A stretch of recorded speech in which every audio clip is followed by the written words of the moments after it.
Iba talaga ang saya ng isang ate kapag nakita mong nagbunga ang sakripisyo at pagsusumikap ng kapatid, lalo na kung naging bahagi ka ng kanilang journey. Ganyan ang naramdaman ng kapamilya actress at incognito star na si Maris Racal nang ibahagi niya ang tagumpay ng kapatid na si Maika Racal matapos pumasa sa March 2025 Medical Technologies o MedTech Board Exam.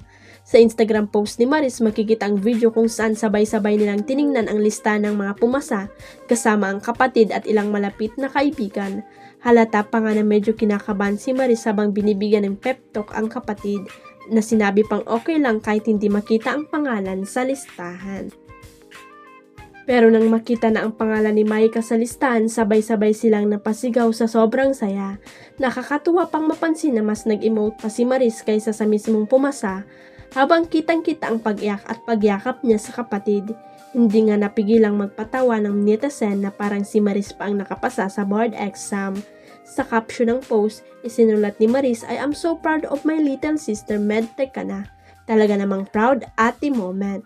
Marami ang bumilib at nag-celebrate sa tagumpay ng Racal family, lalo't na't ramdam na ramdam ang pagmamahal ni Maris sa kapatid.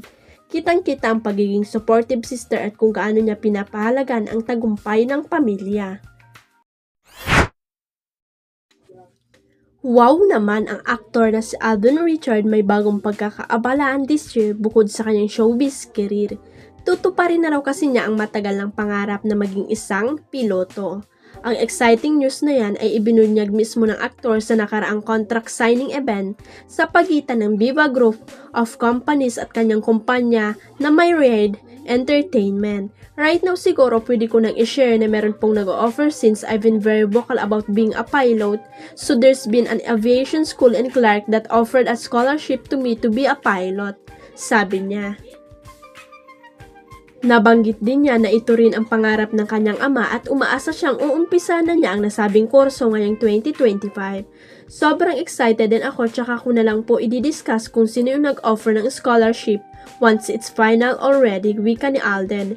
Chika niya, it's had been my dad's dream. Sabi ko, sige dad, since medyo 59-58 ka na, ako na lang hopefully kung kaya this year matapos yung course, din lipad-lipad na tayo.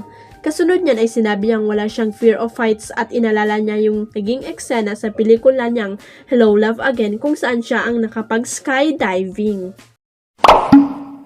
Huwag kalimutang i-click ang subscribe button at i-ring ang notification bell para sa latest at legit chika updates.